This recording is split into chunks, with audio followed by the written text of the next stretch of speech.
This is Comic Geek Speak episode 1899, Temper Your Expectations. The Barry Allen Flash when I was reading comics in the 70s. And when I got back into it, like the late 80s, early 90s, wait, Barry Allen's dead? Wait, what?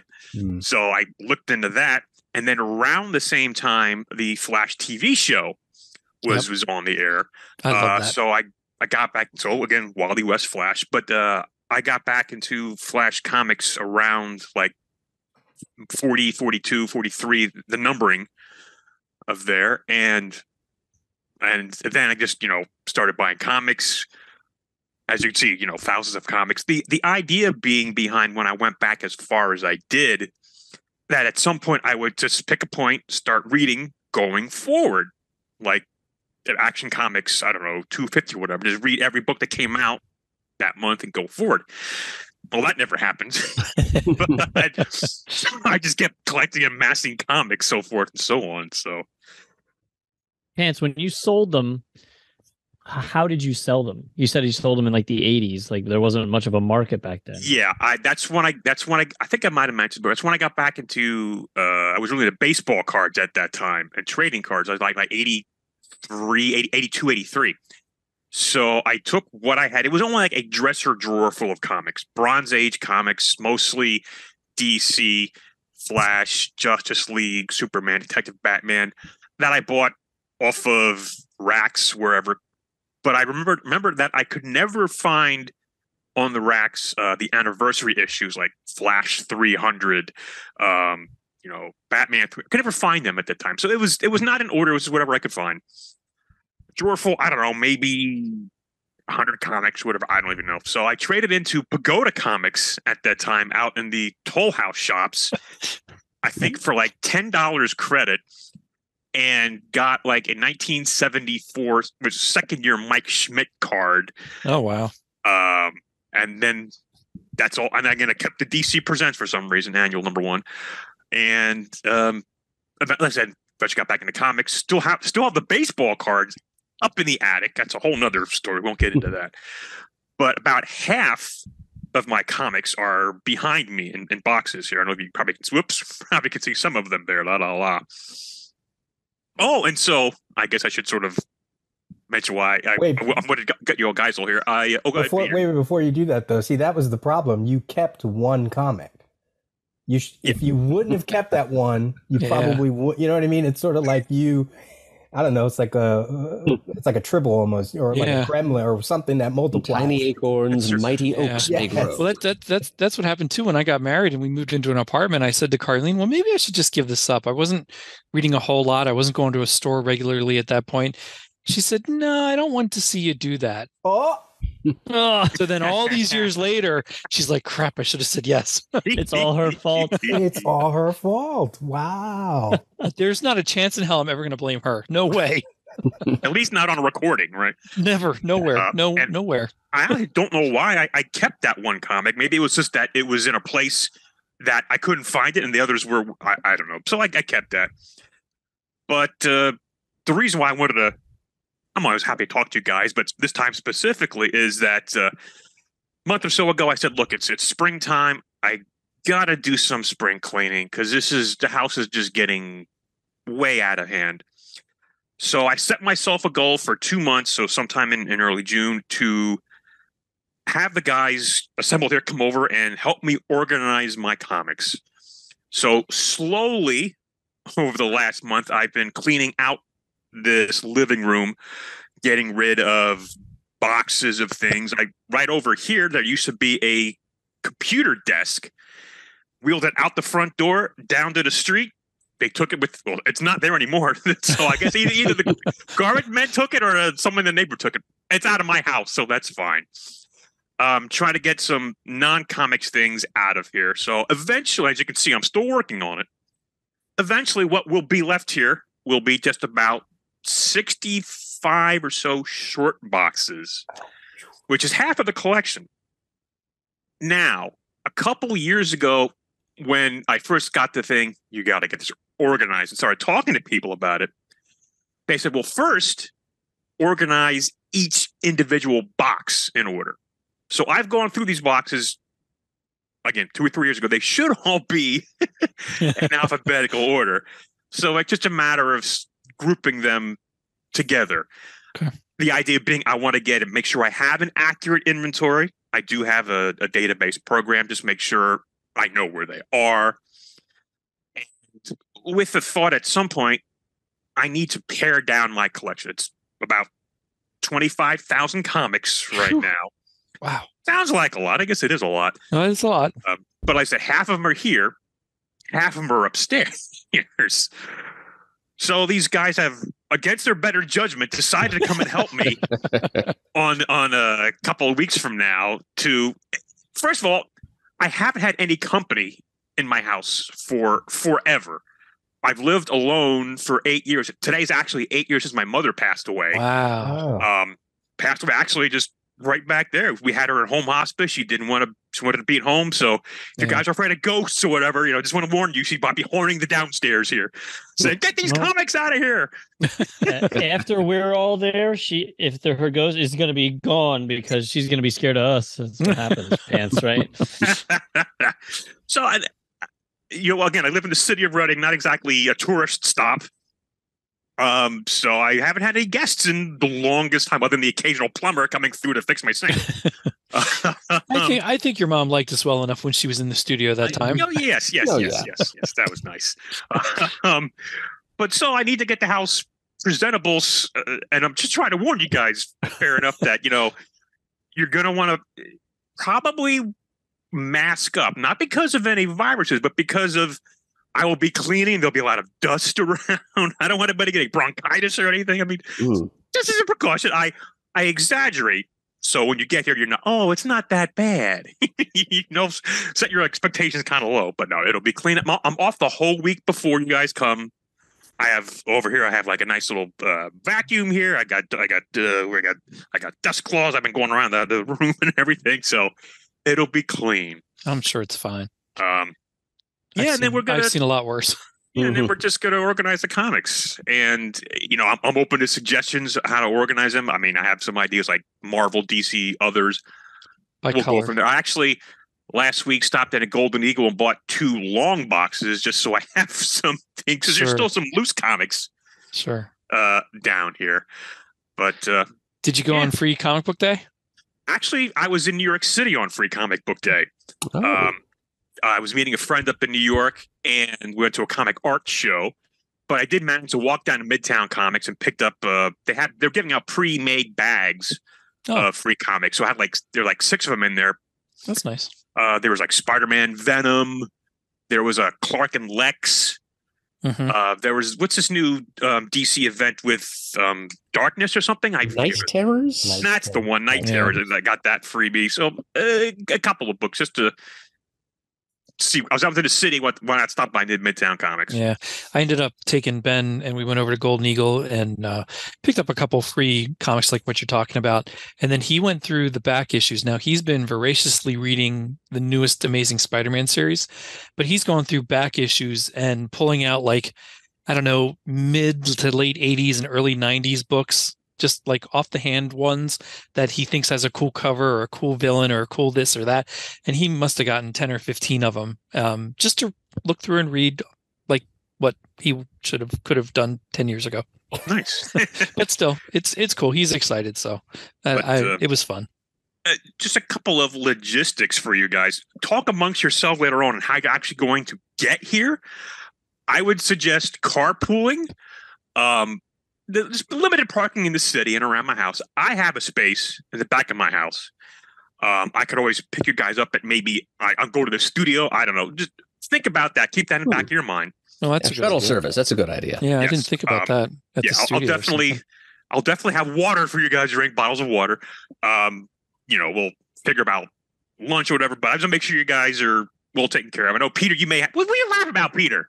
I'm like, do we need to have a medical staff on call just in case, like, somebody passes out Crash cart at the ready. the dust or cleaning supplies. I'm just trying to give you guys the information. Like, we're going to go in with bring like your inhalers. suits. Yeah, right. I haven't used an inhaler in like 2 years. I probably should bring it. We're gonna record the next day. Everyone's gonna be, hey, that was fun, Pants. Thanks.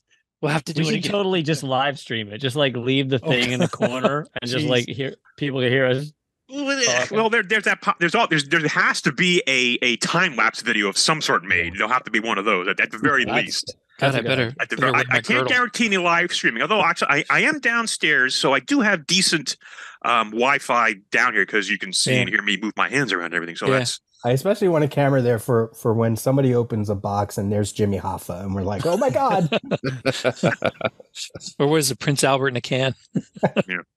So, we'll see how it goes. I'm looking forward to it and looking forward to seeing you guys in person there. But I guess what to temper expectations for a visit. But it'll be a clean house. Oh, that'll be fun. And I've also, speaking of tempered expectations, I realize that if I do sell my comics at some point, to temper my expectations for that, I'm not going to get rich off of this. Most of what I have is, very good to good condition, maybe a little better, fine, or whatever. I'm not looking to get rich. It's like, I have to figure out what I want to do with it at that point. First things first, get it organized. Yeah. I've been talking to Chris. Actually, Shane, you were there when we were dining before going to see The Sound of Music with Adam in it, that what to do. And I have some mostly DC books that are wall qualities. You saw that post I made on the Facebook group. I have, go back a little ways with the DC comics, but that was a fun post, flipping through the books. Yeah. So you'll see Casa de Pants and get to see some comics, and we'll see how it goes. I don't expect to necessarily get everything organized. We'll see how it goes until you guys say, hey, look, I gotta get out of here, Pants. You're just bugging me too much. Get me out of here. Give me an Uber or a Lyft and I'll just take myself out of here. Well, now, in all seriousness, is it beneficial, do you think, to have like rubber gloves on to go through stuff to make it easier? It sounds silly to like it's an operation or whatever, but just I haven't gone through these things in a couple of years. It's not like it's gonna ruin the books, but if you want to make sure you're cleaning, it's gonna be I would.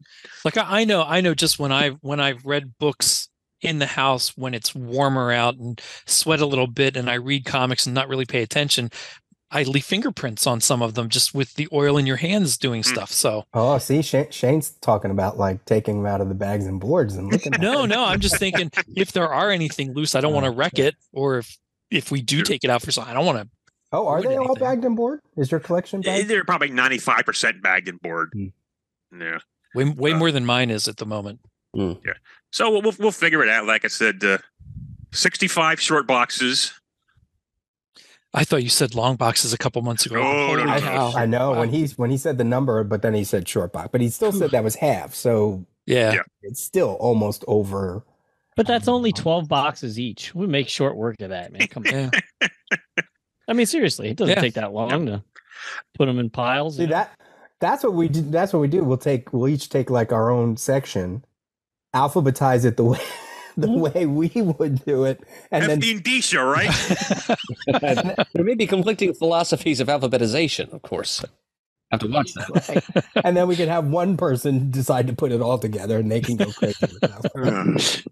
When I helped Jamie do his books, it was just Jamie and I, and we just like made big piles on the floor of like the A's are over there, the B's are over there, and like we just did all that first, and then went through and did them. Okay, serious question. As at least I am getting older, is there a table to do this on, or is it going to be more flourish? Well, getting up off the floor is hard for me these days. I have a table in the living room which will be cleaned off, and I have a table, a low table in the front of the house, so you can use that. There are other smaller things around here. Again, there's this space you see behind me here where it's mostly just space boxes. There's a tub here. I do have a couple of bookshelves here, but there'll be an open space here, come the day where, sure, we can, if you have a table, we can get. I've got a couple of them like that. That they're they're nice tables and they're sturdy, and I use them all the time for stuff downstairs. We'll each take turns on our hands and knees. You can put boxes on our back. And you may remember this story I told some time ago, where when I had all the comics, they were pretty much in my room in the second floor, and they were against the wall, which is that's the wall that they were up against the second floor towards the front of the house. Yeah. And I think I might mention that sometimes the weight of the comics may have caused a few cracks in the ceiling. So the front of the house has seen better with like paint falling off and chips. So I could never get to that. Just as you might even see them just coloring back there. Just again, temper expectations. So when you come and you say, "Oh, pants not that bad," when it really is, "Oh my God, what do we get out of here? Oh my God, I can't have a pants. Don't look at them." We might never get out of there alive. Make sure you tell your loved ones where you are. Yeah, right. Yeah. Carlene has the instructions, the directions. She's got the address. She'll know how many people are involved, just in case only half of us come out. We're gonna need those ropes that mountain climbers have, and like attach it outside the house just in case. Have a pull on it. God. Everybody have a little blinker thing on themselves that beat, so we know. And like I said, A headlamp. going from me being in the house, having 4 more people in there, that's another thing. Hopefully we're not like bumping into each other, or do you have your personal space to worry We about? we crammed 5 people in a New York City hotel room. Well, that's true. That's true. Your apartment will seem spacious. I mean, your house will seem spacious. That was 20 years ago, though. It wasn't 20. Let's not exaggerate. It's close to 20. 16. Okay, It's close to 20. Close. It's closer to 20 than not. Oh, yeah. Yeah. So, yeah. And obviously, if you have any questions or if you just want to slowly back away, I understand completely. Nope. All in right here. Yeah. Excellent. No, I'm looking forward to it. It should be fun because some of the stuff I know, some of the stuff I've heard of, seen pictures of, but I've never seen. So for me, some of that will be cool to see some of these Silver Age books that I even probably have never seen before. Yeah. And who knows? You may walk out with some of them. Ooh, enticing. Not you, Peter. I already put yours in a lock and key. Wait, it should be the sort of thing. If you have doubles, we should all Rochambeau for like the extra copy. Well, it's weird. I found it. It's actually under Grogu right now. I found another copy of DC Comics Presents with Shazam and Superman for some reason. But I also realized I have 2 copies of DC Comics Presents 26. First New Teen Titans. I have 2 copies of that. I don't know how that happened, but I got 2 copies of that. You take the one that's the better quality and you sell it because that goes for 100, 200 maybe in there. Yeah, God, I thought you were going to say you take the good, you take the bad. Me too.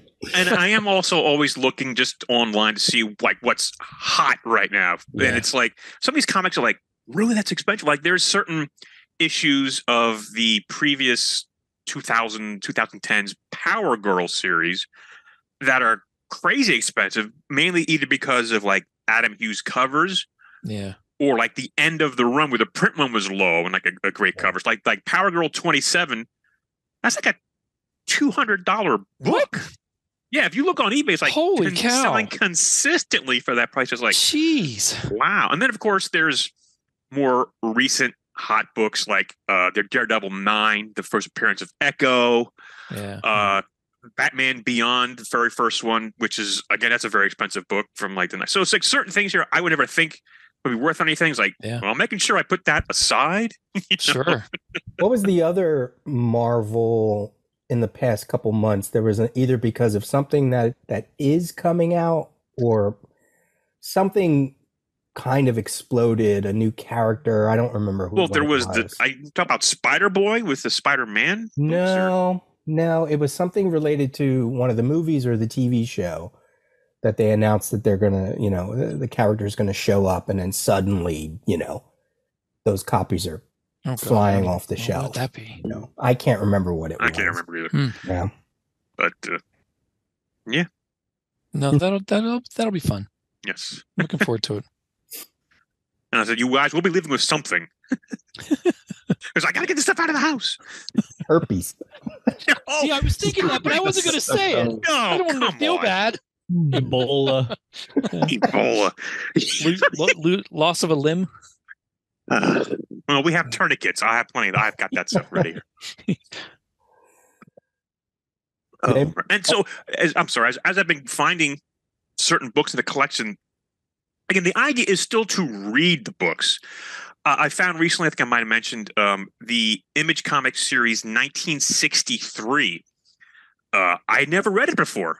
Got it in dollar bins over the years. Alan Moore from 1993. Never read it. Pulled it out because it's sort of his homage, if you will, to the Marvel titles of the time. Very, very fun. And then, like I mentioned, the backstory of that whole series is even more exciting with Jim Lee getting involved in an annual that never happened. So that's the whole thing. And the most recent thing I found that I have read before, but not in 20, 25 years, Man of Steel, John Byrne. Oh, I pulled that out. I've read the first 3 issues. It's so nice to read a happy Superman and a fun Superman. It's like Byrne art. Did we read that on the show? Did we do a book of the month or something on that? Or we may have. To the archives, but so that's cool. So like I'm finding things and just reading. Like I mentioned, Shane, at some point I have to reread Starman. Oh, I found issue 0. I've read it 3 times. 3 times through. Yeah. Now, in all your searching and all your organizing so far, did you find anything that you absolutely had no idea you had, but was amazed when you found it? Like, oh my God, I didn't realize I had this. Nothing comes to mind. Well, the one that surprises was that second copy of DC Comics Presents 26. I didn't know I had that. Although it is in my database, I didn't realize I had 2 copies of that. Nothing jumps out, but it's just fun seeing. I've got a whole lot of 60s TV comics with photo covers. Yeah. Like, oh my God, here's this great Gunsmoke cover with James Arness. Here's his Car 54. Here's all these. I have like almost all the Monkeys comics, Hogan's Heroes comics. So that's kind of cool. Love Hogan's Heroes. I forgot I had that there. Oh, that's right. Dig that that's out. Cool. Yeah, I have this in an odd collection. Again, it's heavily DC. Goes back into the early Silver Age. Like I mentioned, I've got long runs of Action Comics, Adventure Comics, Batman, Detective, Flash. I have all of Flash except for 105. I had that, sold that.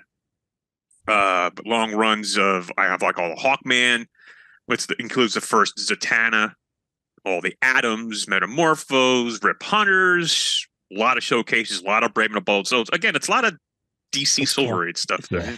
I think the longest run I ever had before I sold some to Chris actually was Batman and Detective. I had from like issue, 350 or something of Batman and the counterpart Detective Comics issue all the way to today at that point. And then I sold all those to Chris.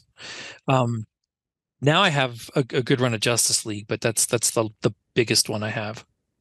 As I was going through those to Batman issues specifically, it's like I didn't realize how many quote unquote like key appearances are in there, like first Poison Ivy, first Ra's al Ghul. Yeah. I have like the first Batgirl, Betty Kane Batgirl is I think Batman 139. Just some amazing things. Just like, yeah, what am I gonna do with these? I'll hang on to them for now, and we'll go from there. Oh, I did find the first Blue Beetle. Nice. That I have there, Shane, from the 60s. Nice. Ditko, I had to have that. That's cool.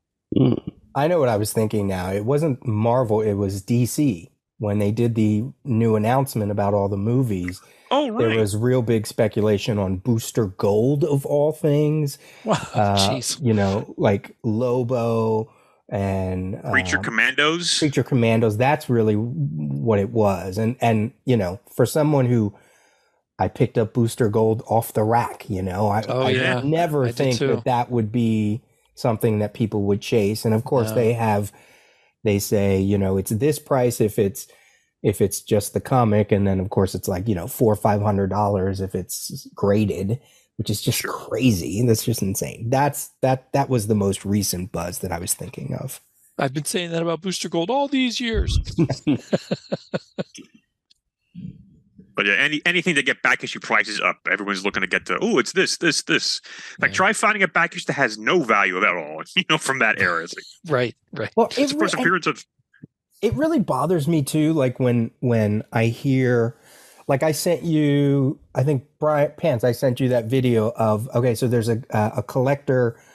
I won't say, just in case I doubt they listen, but just in case, they collect one DC character, and or that's their focus, right? Mm-hmm. And they collect that character across multiple titles, and almost everything they have is slabbed. Oh my gosh. And then they also show, oh, I got extra copies, right? Because if they're slabbed, you're not reading them. So I guess they get the extra copies so they can read. But then, you know, they wind up getting like more than an extra copy. And then they wind up slabbing that too. And then they have multiple grades. And so, like I showed that video to Pants, it was just a library of, I guess it's the same thing like when you had baseball cards in little plastic sleeves. That's one thing, because you could put it in a small box, right? You could, but these are comics on shelves that are just wall-to-wall slabbed books. And the verbiage, the wording that they use that kind of bothers me, I hope I don't offend anybody, is when they call unslabbed books raw books. Raw, yeah. That makes my skin crawl. Raw books. Come on. The wording for a comic should not change from the thing that has been in existence since 1930, whatever, you know, like, no. Yeah. The language should be about your slabbed books, not your raw books, you know, like it should be, this is a comic and this is a slabbed comic. That's it. Yeah. I agree with that. I'll show you. I agree with that. I'll give you raw. Because it's first and foremost something to read. The fact that it has value is something that we impose on it as people and is secondary. But it makes it sound also like, oh, you have a raw, like it's not even like, to them that's unworthy of whatever. We've had this conversation. Almost a slur. Yeah, right. It does. It feels like a slur to me. Wow. Yeah, I mean that's particularly egregious, I feel like. I mean, I don't care if people slab their books, like they can do what they want to with property that they buy or whatever, right? And it is only a comic book at the end of the day, so like if they never read it, like who cares? Like there's plenty of other copies, we can read them if we want to, right? But like, yeah, renaming the actual name of the thing is weird, right? Like it's like with cars, right? You have a garage kept car, and then you have a car. Yeah. Right. Like there's not a raw car. I mean, oh my God, it parks on the street. There's a car. My God, no. And a show car. Yeah. Yeah. Like it's you're right. We don't need that verbiage. Doesn't make it sound, creepy or something. I don't know. There's a mid-in-box toy and there's an open toy. There's it's not a circumcised and uncircumcised. I think there's only 2 slabbed comics I have in my collection. I think the first and last issue of the 90s Harley Quinn. That's all I have that's slabbed. I mean, I probably should get a select handful slabbed if I do decide to sell them. Yeah. I'm sure that there are a few that I would like to have slabbed if I ever did something, but I've never owned, I've never pursued. Well, I've heard the wait time is really kind of long right now. Yeah, it's at best, I think it's 6 months at Holy best. cow. That might even be old news I'm giving you there. Wow. Not to mention the cost of having it graded, having to ship and insure the books, and the cost depends on the year, the perceived value of it, which is way out of my league. I'll just, hey, how much, you tell me how much it is. I don't know how much it's going to cost to get it graded. Yeah. Wow. But the one book that I really want to get graded, I had a Detective 359, the first Batgirl, and I said, let me get this graded. And I was shocked when it came back an 8.0. I'm like, how do I have an 8.0 back in my collection? That I did sell, but then I got about a 2.0 to replace it. But yeah, I don't do much with it. Like I said, I'm so naive with the selling, and that's why I have to temper my expectations when I do that. But advice from Chris and others is welcome. Sure. Yeah, I mean, you got key issues that even if they are reader copies, they still will. Yeah, somebody out something. Because these, like I said, these people that I follow on Instagram, or even if they just happen to show up in like a search through Reels or whatever, they are so they'll get they'll do an unpacking, and they'll say, this is what I got this week, and it'll be not even a key issue, and they'll say, oh, it's only a 9.7. I really wanted a 9.8. Everybody's chasing the imaginary 10, right? They seem to like, people get very, like that's like the high point. But so then what they do is some of them, they'll try to get another copy. Some of them will get them regraded, crack them open, regrading, and then I think I saw one time they were like, it was a 9.4, but then I sent it back and it came back a 9.6. I don't know. It just seems to me very arbitrary, but there are companies now that will clean your book, will press and get out the crinkles and undo some water damage or markings, and then I don't know. I guess is that technically restored then, or is that a different process? I don't know. I don't know. I mean, there is. It's only restored if somebody figures it out, Shane. Right? Well, that's true. That's true. There is a restored grade that come on some books if they know and note the restoration. Yeah. Again, finding restoration is way out of my league. I mean, there's like color touches people do, and you mentioned the pressing. I don't know. It's a thing. That's why I say. Yeah, it's a thing. We are, or I'll speak for myself. I am nowhere near. My geekdom is nowhere near that. That's mine's not either. That is real collectible mentality, and that's great. They got the money for it, they got the time for it, they got the passion for it. I'll totally give that to them. I can't do that. Well, and like we've said about so many things so many times, whatever you like. If that's what you like to do with it, hey, that's what you like. It doesn't matter to me. Yeah. Speaking of graded books, remember not that long ago we were talking about Spider-Man #1, the McFarlane relaunch, right? And and he did you could, at the time, it was like you paid $10 and you get a copy that was signed by McFarlane. Like I bought one from Golden Eagle. They had that book at, I was just at Brave New Worlds in Philly just a couple weeks ago, and they had that slabbed 9 point something. I don't know, 6 or 8, maybe. $500. Holy cow. They were selling it for. Wow. And I was like, if they can get it, God bless them. Yeah. I mean, I don't know what it's selling for on eBay or who's buying that or whatever, but I was like, I got one of those in my box upstairs. Well, even a couple years ago, there was a Target exclusive McFarlane Toys Batman Year 2 figure. So it was Batman from the Year 2 cover with the long cape, and there was a version that came with a card that has his signature on it, and then the regular version. And I've never been able to see, not that I was really actively searching it, I was just curious. I've never actually seen for pre-order, nothing. They went up, they sold out, and they're gone in like a split second. So even his action figure stuff, if there's a signature anywhere on it of his, it goes quickly. Shane, could it have been Batman 423 where he's holding someone in his arms with that cape, or is it from? No, that was a statue. That was a statue that that he did for DC's Black and White. And then as DC Direct was closing down and McFarlane Toys kind of got the license for that in some way, then he re-released it on his site for that. Okay. But you know the image I'm talking about, right? With Batman 423. Yeah, holding a blonde. Yeah, the reason I mentioned cape. I saw the original art for that at the New York Comic Con. Oh, nice. The New York Art Show. Nice. New York Comic Expo. Yeah, Batman 423. I think they were asking 7 figures for it. Oof. I didn't ask, but that's what I heard on the street. But the other figure is a Year 2 kind of thing, which he did do art and covers for or something with that, and it's a pretty obnoxious swooping cape like what he draws, which I always thought was awesomely looked awesome. But yeah, even the signed versions of his toys go for crazy amounts.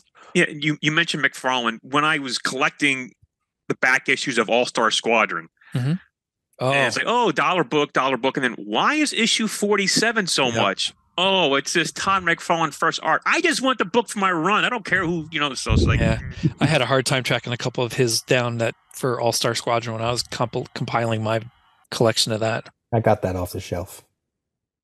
I should have picked up. I should go back and tell my younger self to. Yeah. I think about that sometimes. Like, wouldn't it be cool to if I could just tell my younger self, buy that McFarlane All-Star Squadron issue, buy the first Walking Deads, or better yet, buy Apple stock, and then you can buy whatever comics you want, Peter. Right. Yeah. Buy original comic book art. Come up with the idea for Walking Dead 10 years before Robert Kirkman, That's what go back and skew the timeline yourself. Yeah. You know what I was just thinking, we were talking about these key books and wall books and stuff, and I just remembered when I was 15 or 16 or something, my dad made me these little wooden trays effectively that he mounted on the wall in my bedroom so I could have my own wall books. And nice. I had books that had little lips so they didn't slide off, and they leaned right. And it was only an inch deep or whatever. So they were at a nice, almost straight up and down, right?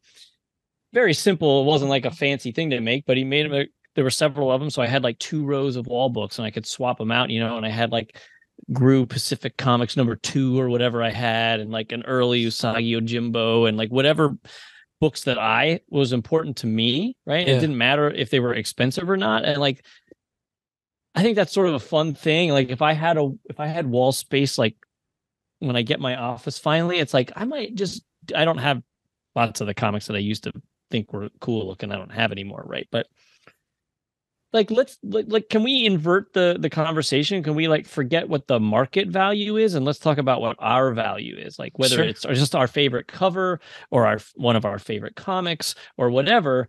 Because we were talking recently about are there as many iconic covers anymore? Because we don't really even see the covers as much anymore because there's so many comics now. They come and go so fast. They don't earn a place on the back behind the comic book shop for years. It wasn't just a few months. It was they were on that wall for a long time, and you saw them at every show at the Holiday Inn. It was the same people had all the same wall books, and it was ooh, Punisher #1 or whatever. It was yeah, I remember what it is, right? We saw something somewhere, and it was there was some comic, and it was paying homage to Dark Knight Returns, and I said to my daughters, I'm oh, you know what cover that's from? And they're no. I'm oh my God, it's Dark Knight Returns. How do you not know, right? Because that was a wall book and we saw that cover so many times. Yeah. And now it's not particularly expensive, but man, in 1990, that was a cool book. And so I do have to say, about these things. I did sell my 4 issues of Dark Knight Returns back in the late 90s. And got a pretty good penny for them on eBay. And I kind of wish I had them again, even though I have a trade of it. But I didn't want to pay market price for it for all those years. But like you said, it's starting to really come down now compared to what it was. So that's just a cool thing. And it's you don't even need, and I was even thinking I don't even need to buy the book. I could find a high res image of any of these famous covers. Yeah. And I could, if I wanted it, I could order a print of it so it was nicer than just printing it on my home printer, and I could put those on my wall, and I could have all my favorite covers right there, and I don't have to pay anything, right? $1 for a printout or whatever, right? Sure. I used to do that's that. A cool idea. I used to do that when, I used to be able to go to Staples. I think we were doing that when Golden Eagle was in the Berkshire Strip Mall. I still have the Grecian formula from the Wizard magazine when the JLA was coming out, and we blew that up. That's hanging up right aside of the Justice League poster here. I was blowing up, Titans from Perez. Yeah. Probably I think I even blew up a War of the Gods #1 cover by him. It was probably a lot of Perez at the time, just because that was, and we were. Oh, I think there was even some Legion stuff around the 5 years later, and they were, I don't know what size were they? They were. It was almost regular comic art size, maybe a little bit bigger than that. I think it was bigger. So what, 11 by 17 or something like that? Yeah, we would do that for birthdays and special events. That girl at the I don't even know if it was Staples. It might have been just a copy place, but I remember she was looking at us like, what the heck are they doing? Yeah. Take them down from Golden Eagle. Can you blow this up? Yeah. And it was cheap to do, and you could get a whole bunch. And I used to have them along like the top of my wall, like just along the top. And I was probably, this was when I moved, this was late 90s. So, I was living with an ex and decorating my walls with comic stuff. No, I did that too. I think I would do, if I would do that, I would go in cycles, because I do that.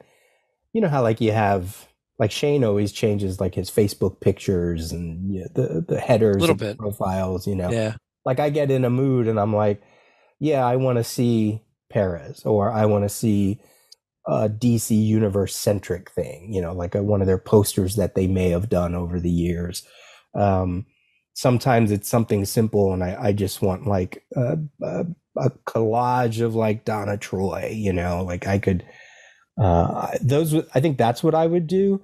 If I had like a spinner rack or some kind of display thing, it would be, what am I in the mood? What am I reading right now that I want to keep always in my visual, so that I'm like, okay, I got to get back to that. Or I'm thinking about that this time. So I know when I was a kid at home, I had them kind of thumbtacked to my wall. My walls in my bedroom slanted, and where the slanted part of the ceiling met the flat part of the wall, there was like a chair rail or something, a white one, and I would tack them onto that with two thumbtacks at the top and two at the bottom, inside of a bag and board. And some of them that I had up there, that I distinctly remember, there was an Image Comics Max cover that a special one came out that was glow in the dark. So I had that glow in the dark one up there. So then at night you turn the light out and you'd have this glow in the dark comic. And there were 2 or 3 glow in the dark comics up there, but I don't remember what the other ones were. I had a Ghost Rider one. Mm-hmm. Yeah. That one cover. Yeah, it was glow in the dark. I had that on the wall. I had like, there was a certain X-Men comic that had the team on the cover that I thought looked cool, and different groupings or single characters. Some of the ones, like this is one. So I was at, I forget even what this store was, but they had comic book sized cheapo art frames. And I put Booster Gold #6 in it because I love the way that cross section of that turn of Booster Gold, like you would see in a DC guide, looked. And it's kind of his origin issue, but it's a cool cover. It has the ring on it, a glove, skeets. So that's one of my favorite comic covers. Justice League #1, JLA, where they're all captured by Starro on the cover. I have a box of it behind me. That's a cool cover from the old Justice League of America run. Spider-Man #1 that McFarlane did, and Amazing Spider-Man 300 were always cool to me. So those were things I actually had hanging up on the wall at one point when I was a kid. But yeah, I agree. The neat covers always drew me in, and I loved using it as art on my walls. Adam, what would you want to put up on your wall? I don't even know. Probably key first appearances, probably just something to represent different characters or runs that I like. It would be random, it would be eclectic, and once I set it up, I would probably never change it until they carted my corpse out of wherever I was living. Then I didn't forget it. This was an issue of X-Men that okay, where's it at now? Just for some reason, I loved the cover of it. I loved the era of the X-Men. I don't know how this is going to show up. Oh, yeah. Oh, that's a good one. I have that one. Come on, make our day. Yep. Yeah, 210. That might be Jim Lee's first one. No, that's I just wrote it down because of what the comics that it's like 240 something. Okay. This was still John Romita Jr. right when Nimrod was. They had a big battle with Nimrod in Central Park. This is the one. I think this is the issue where Wolverine guts Rachel. It ends with just the sound effect of snicked because she's like going crazy, whatever. But I always loved that cover for some reason. I don't know why. It's a cool cover. Yeah, it's a great cover. Cool cover. I think my favorite X-Men cover is the Wolverine on the St. Andrew's cross. Yeah, that's so powerful. Oh my God. I like the Days of Future Past with all the marks cross X and off all the That's a X-Men. good one. That's been homage so many times. It's really cool. Same with the Justice League #1. That one, gosh, sure. That's been homaged a dozen times. Easy. Well, Bryan mentioned the Dark Knight. I still collect to this day Dark Knight 1 covers that are, like representative of the Frank Miller one. Okay. And same thing with Crisis 7, of course. They're still doing Crisis 7 covers. What's another one that I really, really like? I just picked up a Superman 1. It was an independent comic with the Superman 1 sort of design on the outside, and he's in the oval frame. Right. Yeah. And their character is in the same position as he was. So they still get me. Those comic covers still get me every now and then. Do you have the Mighty Mouse #1? I have there's two Mighty. So there's one Mighty Mouse that's an homage of Crisis 7. Oh, no, I don't have that. They have two Crisis ones, but I only have one of them. One is for 7, one is for 12. Where they're all fighting the Anti-Monitor. I'm pretty sure. And I think they're by Perez, actually. I only have one of those. I forgot that there was, but I'm talking like, Nat Rat when they were doing those. There's a wrestling comic that spoofs that Dark Knight cover, WWE comic that I got. Kevin Keller from Archie has one. I got that. Wow. Okay. Yeah. I love that. I don't know what I'm going to do with them. Yeah. Collect what you like. There's one cover, and I know there's two of them actually, because they only did two of them. I loved in the late 80s when DC did those two test covers. One was Justice League #3 with Rocket Red and I think it was Batman. And Captain Marvel. And then the Firestorm one too. 61. I had a hard time finding the Firestorm one, but I did, and I actually have two copies of the Justice League #3 one. That took me years to find just one of them, and then I found another one of all places at a dollar bin or something years later. I always thought that was a cool cover and a neat little Superman test logo. Is that the one you were talking about, Bryan?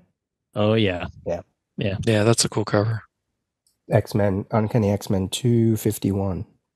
And I always liked, I didn't have many of them, but like the Brave and the Bolds and the DC Comics Presents, where you had two characters on because they were teaming up that issue, or the Secret Origin covers, where some of them were really cool. Anything like that was always kind of neat to me. Oh, I mentioned Brave and the Bold, Shane. So I pulled out a recent read of Brave and the Bold 197 towards the end of the run. It's an Earth 2 story with Batman and Catwoman. Really, really good story.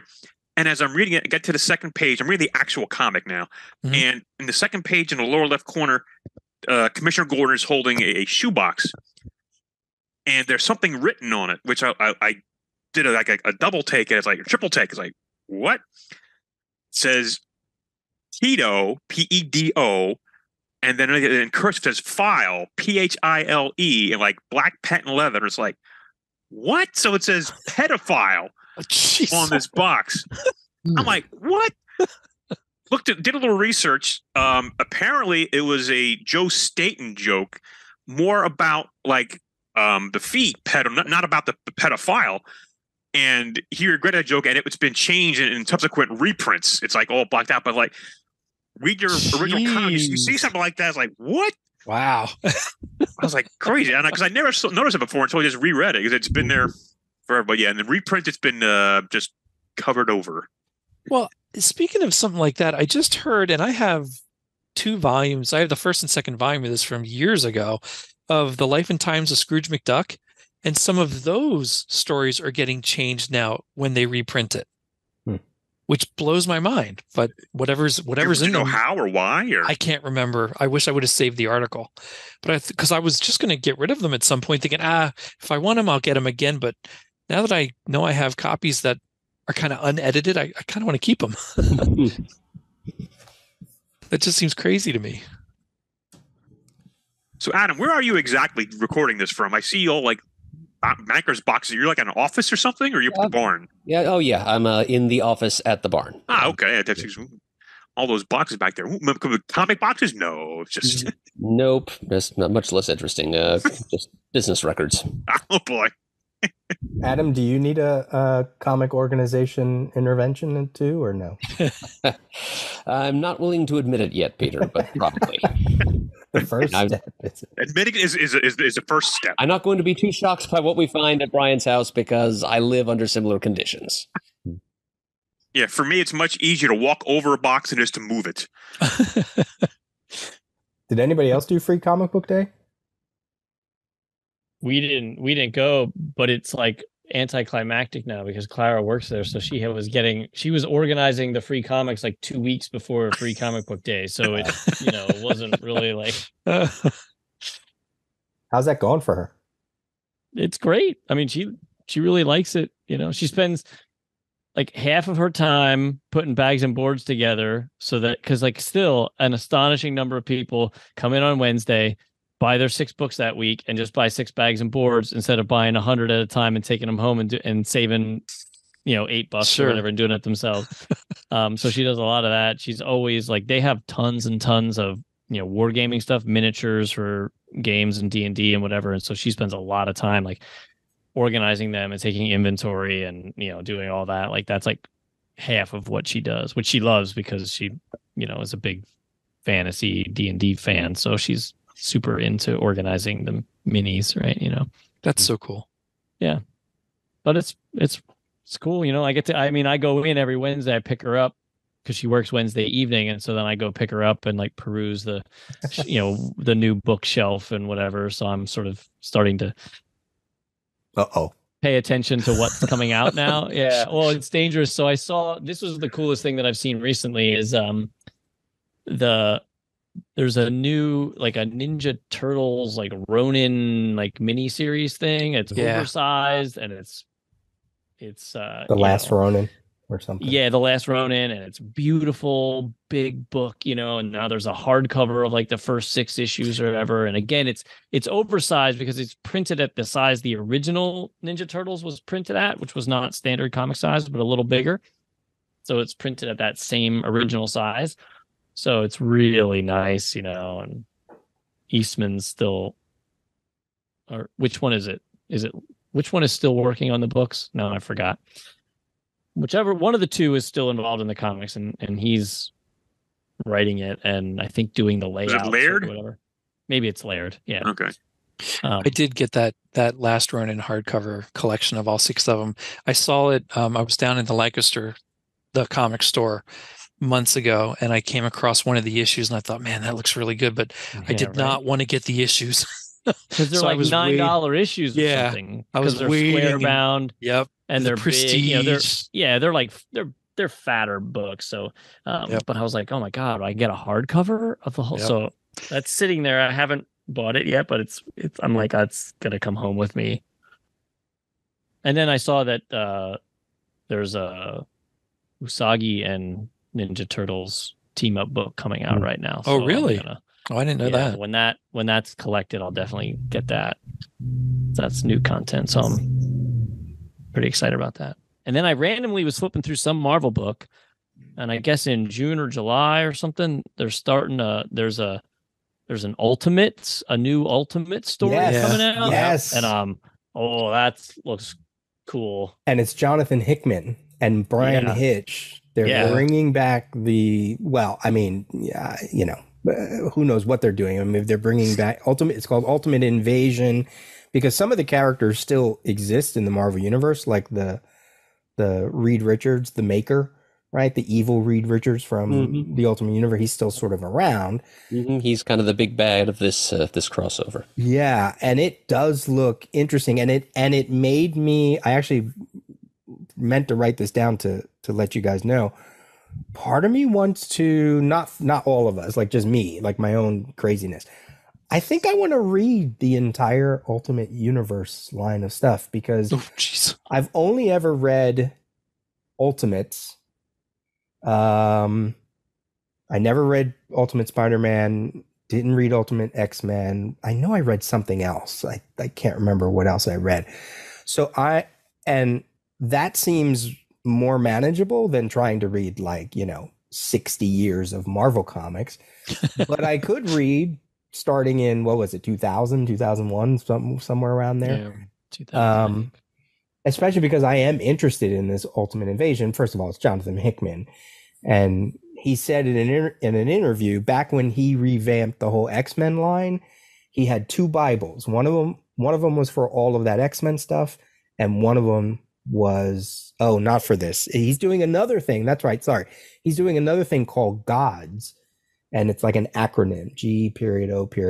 And it's his take on eternity, the in-between, like all those Marvel Living Tribunal. Yes.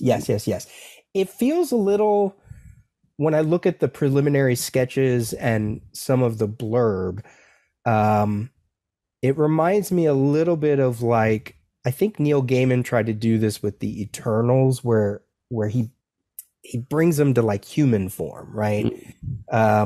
It makes me feel like Jonathan Hickman is doing something like that. Like they're not the big cosmic beings, they're people sized, and they just have designs that kind of look like what we know them as. So I'm not exactly sure what that is, but anyway, that's the second Bible that he did. But then when they announced this, I was like, ooh, I could read that. I've never after all those years. I can't believe you didn't read Ultimate Spider-Man. I know. All those years you guys talked about it. I read some of it, but I never read all of it. I liked Ultimates more than Ultimate Spider-Man. I stayed well away from the whole thing. It actually got quite good. Like in the beginning, I didn't really think it was going to be good, but I got it because it was that was like the first Marvel book that Bryan Bendis, God damn it, did guy. Right, and I loved him on that McFarlane, like the Sam and Twitch book. So I was like, oh, all right. But I hated Bagley, but I'm like, I'm going to buy it anyway. And then that book actually taught me to enjoy Bagley's artwork, right? So that was an interesting relationship for me, an experience, journey. And it actually turned out to be really good. And then Ultimates was just phenomenal. I don't know that I didn't read the X-Men. I think I might have read 2 or 3 issues and was just like, this is trash, and didn't care anymore. But yeah, the Ultimates was awesome. Yeah. It was very phenomenal. Good.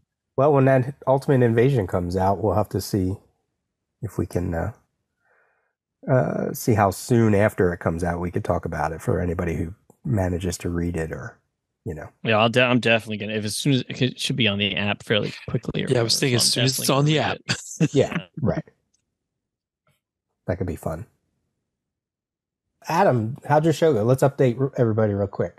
How was your show? I went closing night. It went fine. Yeah. Personally, I went out on stage without a bow tie for one of my scenes. How dare you? Oh no! I'll never live it down. No, it was good. We were kind of up against some challenges putting on a show in that space with like limited capability to change scenery. We got like some rolling flat background pieces and just kind of put wallpaper on one side and a brick wall on the other and just kind of rearranged them in several different ways to represent like 7 different scenes. And so somehow it worked. Yeah. And we were just, as most of the folks on this call know, it was a pretty talented cast. Oh, yeah. We're all pretty proud of what we were able to do, for a small town community theater production of Sound of Music. I think we acquitted ourselves pretty well. But I loved how you changed the sets. I thought that was clever and very well done. Yes, as the nuns sneaked in and they're already dressed in black, so why not? Right. That's what I thought was great about it, using them as stage crew. And we discussed, of course, Murd played Max Detweiler, and most people are more familiar with the movie than the Broadway show. But in the movie, Max doesn't have any songs, but I knew that he did sing in the musical, so I was like, oh, great, we can hear Murd sing. I wasn't sure we would, how they were going to do the production. So how did that sing-along, though, we talked about, go? Happy to say that it was, I told Peter when he came that there were a few different scenarios I had in my mind. Like the worst case was we'd be playing to like the crowd in the film screening opening scene of the Muppet movie, where there's people are it's like doing like eating seat cushions and jumping around and throwing popcorn. And we thought there might be like crazed cosplayers and stuff. But no, as it turns out, it was one of the better scenarios, which was very few people were bold enough to even try to sing along. So very little distraction to the performers on stage. And afterwards, we brought up the lights and said, okay, we promised you a sing-along. We'll do a round of Do, Re, Mi, and you can sing along with us. That would have been fun. Yep, and they did kind of dig that. So it went well. We all had a good time. We're proud of what we accomplished. But after 2 weekends and 6 performances of it, we were ready for it to be over and just to get back to our lives. So, and that's what we did. I did think the whole cast, they really sounded so good. Very well done. Yeah. Our Mother Abbess in particular. Yeah. Elizabeth Manwiller. And I heard kind of secondhand that Bill, who came in with Chris from Jersey to see that performance, he was particularly impressed by her. So much so that he bragged to other parties about her.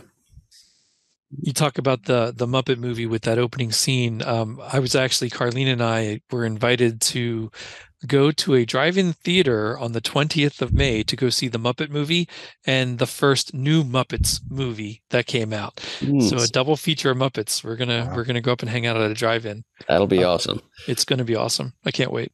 Watch out for full-body Muppet monsters that try to take your seat. Yeah. How was did you go see Revenge of the Jedi? Return of the Jedi? Yeah, I did. Ben and I went, and it was fun. I forgot how much fun Star Wars can be in the theater, especially the old ones, when before there was surround sound and all the fancy stuff, you just would watch it in the theater. And that's how I kind of watch it. I've never really had surround sound in my house or anything, but to sit there in the theater and have TIE fighters screeching behind you and blaster fire going all around, it was a lot of fun to see on the big screen again. Yeah. We enjoyed it. Matt and I talked about going to see that too shortly after Sound of Music wrapped up, but then I pressed him as to which version was being re-released, and he said, it's a special edition. That was the disappointing part. As Matt put it, the original theatrical release is now considered a draft. Yeah. And the special edition and subsequent revisions are considered more official and canonical and just. I can say, though, I have a DVD copy that somebody burned from an original Laserdisc of Return of the Jedi, Empire, and Star Wars before any changes happened, before any additions, just the original cuts. So one raw and one not. Yeah. I have my VHS box set, and I do watch it. That I don't have my VHSs anymore. I have the last VHS edition that they put out before they started changing it. It was like a certain trade dress. I don't remember. Yeah. I don't even know if they work anymore, but they're in a box in my mom's basement somewhere. I have the Laserdisc, just no Laserdisc player on which to play them. I have the Super Deluxe Edition Laserdisc, and I have a player, but unfortunately, the player doesn't work right now. I can't. Well, it's a combination DVD Laserdisc, and the tray won't eject. And I saw some ways on YouTube how to get it to open, but I'm not that tool daring to go in there and start monkeying around with that stuff. Can't you get like one of those laser light pens and just have somebody stand back really far with spin it? Spin it, and then. So you said you had a Super Deluxe version? Yeah, it's a big box set that has all the movies, plus like a hardcover book in there. Plus, might have also had a soundtrack with it. I'm not sure. I have that. That's upstairs. I actually do have a box of laser discs down here on top of one of the boxes of the comics, and those suckers are heavy because I got a whole bunch of them in there. That's one thing I never had a Laserdisc player or any Laserdiscs. Every Laserdisc you play, do you have to flip it to get the other half of the movie? Sometimes, yes. Wow. Yeah. It's like going up and flipping over your album. Yeah. That's cool. Yeah, but I forget. Well, Pants, it might have been our mutual friend Brad who burned them for me. Ah. I believe that's how I acquired them. But yeah, it's fun to watch the originals without any. I mean, the newer ones, it's fine since that's what we have. But I do enjoy watching the original ones every now. They just got to put the Yub Yub song back in. Hell yes, Jedi. I mean, that's the big to me of all of the scenes and all the changes. That's the one that just pisses me off the most. I am not a fan of kind of like the original song. Max Rebo band number back too. Yeah. I like that. That too. Yeah, that was better. I'm not a fan of Yub Yub song. It just made no sense to me. Yep. But I like Peter, it because it Peter, was kick him original. out of the chat right now. Would you just remove? We cast thee out. But I can appreciate because it was original. That's the way it was. That's the way it should be, kind of. Yeah. Brian, did you have any comic related experiences on your trip? Anything pop up or no? Oh yeah, we went into again, Belgium, right? Huge for comics, right? Mm-hmm. And in Brussels, they have this really cool. They have a whole bunch. It was like 50 murals around the city of scenes from.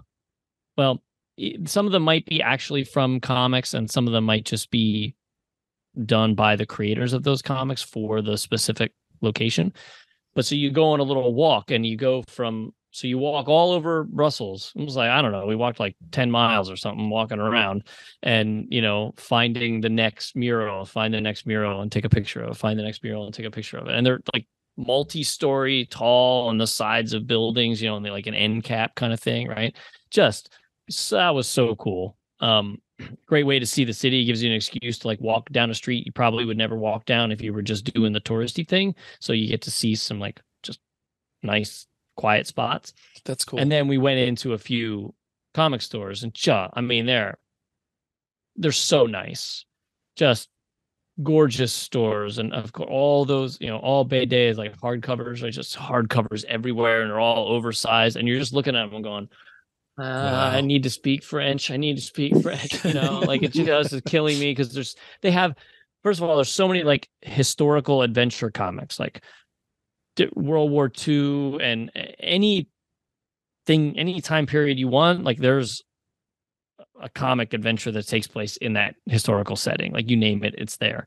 And a lot of fantasy stuff, lots of elves and dwarves and goblins and whatever. Like, and it's not like known properties. It's not Lord of the Rings. It's not Warhammer or whatever. It's just random fantasy stories. And so, those are two big things that I'm very interested in, history and fantasy. So it was like, Jesus, I just want to read it all, but I can't read any of it, And so that's like awesome and incredibly frustrating at the same time, right? So, but beautiful stores and just so massive, just with so many comics. Really, really cool. Wow. And there's I think, Brussels has like more comic book stores that, like per, square mile than like any other city or something.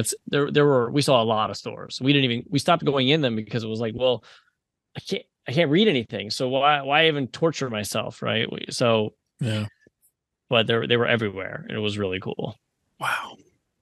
Where are your exploring bidet episodes on the website?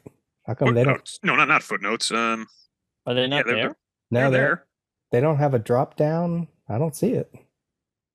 Huh. If only we knew somebody who could do some web designing. I can't search for it either.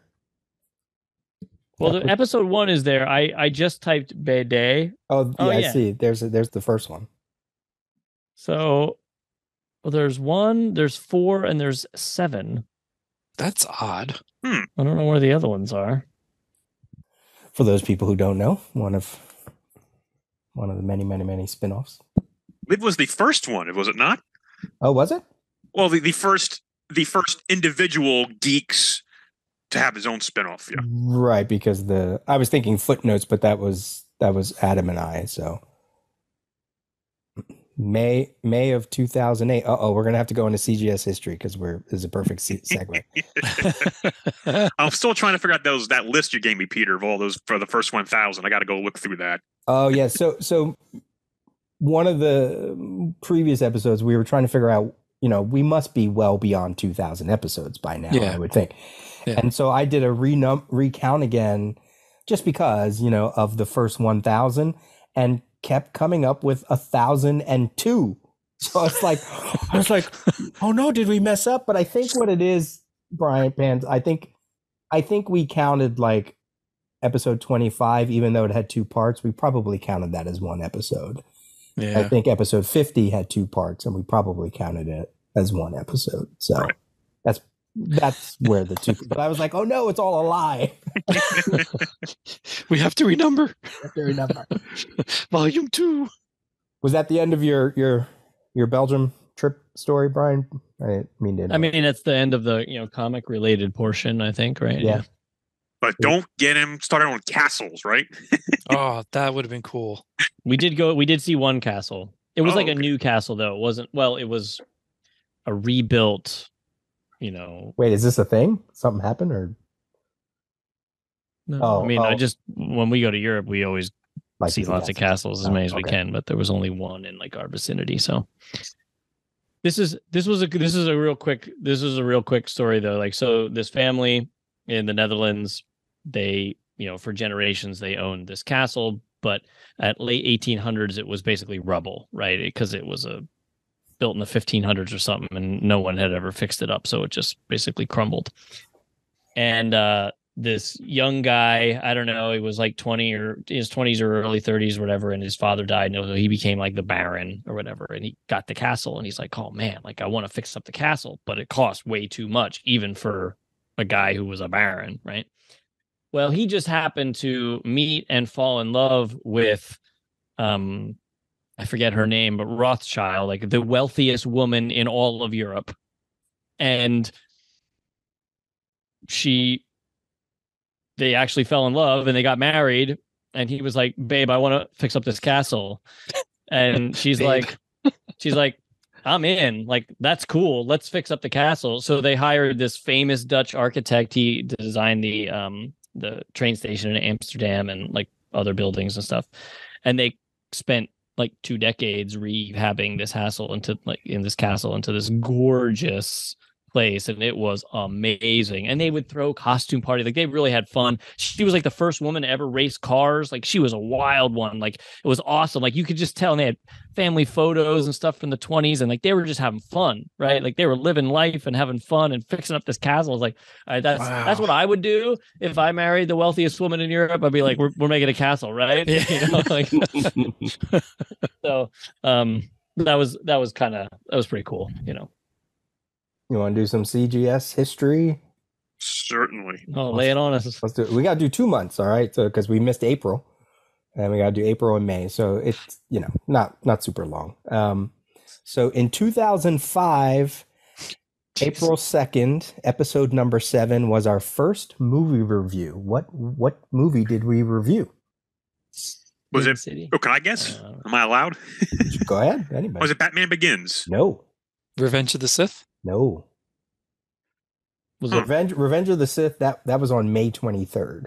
Okay. Was Was this a movie that was in theaters at that time, or was it? Yes. So it was like it wasn't Sin City? it was Sin City. Yeah. Ah.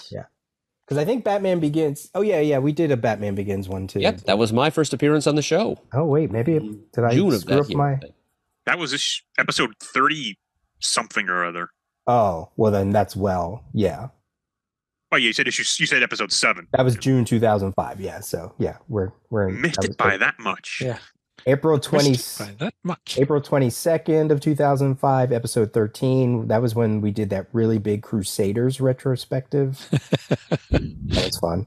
April 25th, episode 15, our very first interview with Shane Felix, the director of the Star Wars Revelations fan film. I remember that. Remember, we were so excited. Yep. We had like, I think we had him on the cell phone. Yeah. I was holding that cell phone up to the microphone. Yeah. Yep. Old school. April 28th, 2005, episode 16 was when Tasha was on the show for the first time. May 27th, 2005, we celebrated 25 episodes. With 2-part right here. Was that the theme song one? Cartoon theme song? No, that was 20. I think that was okay. 20. Let's see. April 25th, now I'm in 2006. April 25th, episode 130, we did a Pittsburgh Comic-Con wrap-up. We had an interview with Bendis. That was that weekend that remember the forum went down? Yep. We got a mention in one of the issues of New Avengers, and it crashed the forum. Let's see. It's always fun to hear what we were talking about, too. So, again, we're in 2006. May 18, That's when we started to do episodes on Civil War. The first one was on that time. Wow. May 24th, 2006, episode 139, we surprised Bryan with a birthday roast. Kicking off me or that one? Oh boy, I should listen to that one again. Steamer. I forgot about that. That's right. Yeah. He didn't know about it. That kicked off a tradition. Here's a little bit of trivia. May 31st, 2006, we had our very first manga selection for Book of the Month Club. Does anybody remember what it was? Oh, Death Note. Yes. Yes, it was.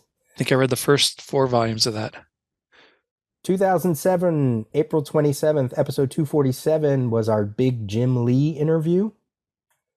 I remember that was a fun one.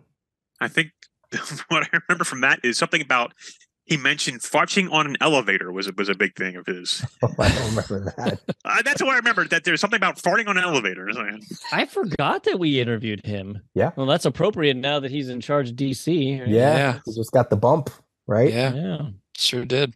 2008. This is appropriate because of what's coming out on Disney Plus. April 7th, episode 409, we started to cover Secret Invasion. Nice.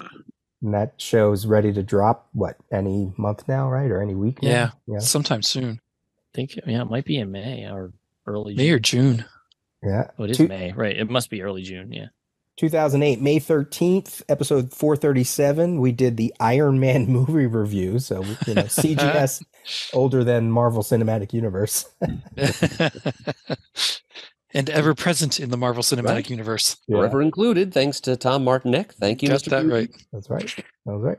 I grin ear to ear every time I see it. We did an episode in June, but I did want to mark that May 29th, 2008, that's when Lem passed away. And then we did a tribute episode to him that came out in early June, but I wanted to mention he was 55. Oh, God.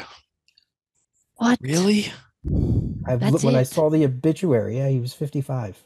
That doesn't sound right. Right? That's crazy, right? Wow. Wow. So, Pants, you got to get that house cleaned up.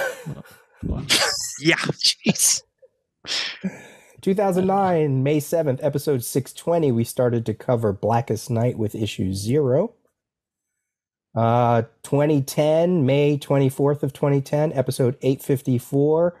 That's when we did the wrap-up of the finale of Lost. Let's keep going. Let's keep going. I just started rewatching that. Oh, nice. Love that. Yeah, I want to rewatch that too. Nice. I have it. I got the special edition Blu-ray off of eBay, which I'd never had for some reason. I just started watching that I watched the first 4 episodes in one sitting. Got on Laserdisc. Such a great show. Never seen a single episode. Oh my goodness. Why don't you just cattle prod your ball sack, Pants? It'd be quicker and less painful. Let's keep going. I loved it. It's great all the way through. Even the last Let's keep episode I going. like. Okay. Trash. 2011, the end of April was Super Show 2011 with special guest Tony Moore. Again, to just, realize that these things were happening while we were in the middle of things. 2011, May 17th, episode 1074 was the Thor movie review. Right? Doesn't it seem so weird? That's like, what? That's the first one? That's the only one I never saw in the theater. May 31st of that same year, we did a special report because that's when DC announced that they would be starting their entire line over in September. How'd that end up working out for them? 2012, May 7th, episode 1224. That was the Avengers movie review.